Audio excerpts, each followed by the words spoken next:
अरे श्रावणी मॅडमांची miss call.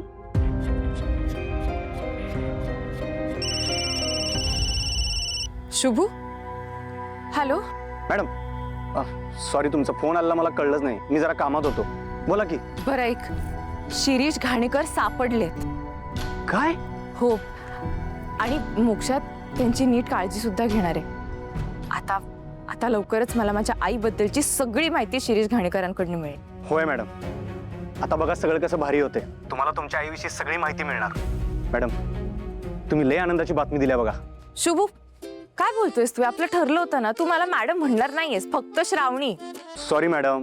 परत तेच करतोयस. सॉरी श्रावणी. बरं मला सांग, तू होतास कुठे? माझा फोन का नाही उचललास? त्या हल्ल्याची चौकशी कुठपर्यंत आली ते विचारला आलतो, पण त्या पोरींचा अजून काय पत्ता लागाय नाही. बरं चला, मी येतो हॉस्पिटलला, थांबा तुम्ही. बरं ठीक आहे, बाबांच्या काही महत्त्वाच्या पॅम्पलेट्सचे प्रिंटआउट्स काढून आणायचे, सो ते मी काढून येते. तोपर्यंत तू ये इथे पटकन. बरं ठीक आहे. आणि बरं ऐक ना, येता येतात तुझ्या आईचं गुड लक लोणचं आणशील माझ्यासाठी? म्हणजे शिरीष घाणेकरांकडनं आईबद्दलची माहिती मिळवण्यासाठी गुड लक खूप महत्वाचं आहे. नक्की आणतो. ए आणि अजून एक, हां मला एक कळत नाहीये, पोलीस अजूनही त्या मुलीला का शोधू शकलेले नाही आहेत? मला बी तेच कळत नाही, म्हणून मी इथं आलतो. आता त्याची तंबी देऊन बाहेर आलोय मी.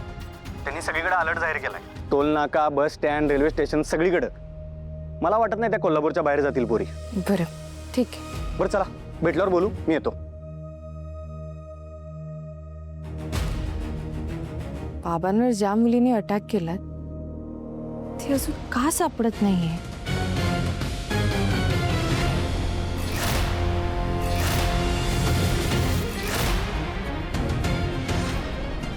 श्रावणी, तू मला इथे शोधतेस, पण मी तुला तुझ्या घरातच भेटणार आणि तुझ्या घरात पण मला तूच नेणार.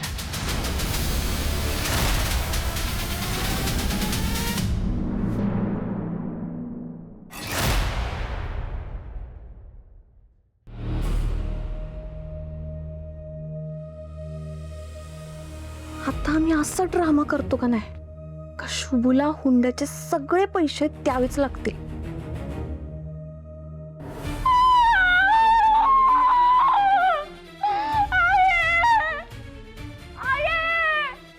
सानू काय झालं? सानू ये ग. शोभे काय झालं रडायला? कसं सांगू आहे, आम्हाला ना तुमच्या सगळ्यांची लई चिंता लागली. आम्ही गेल्यावर तुमचं काय होणार? आमची वैभवी पोरके होणार, तिचं कोण बघणार आहे सगळं? आहो काय चाललंय?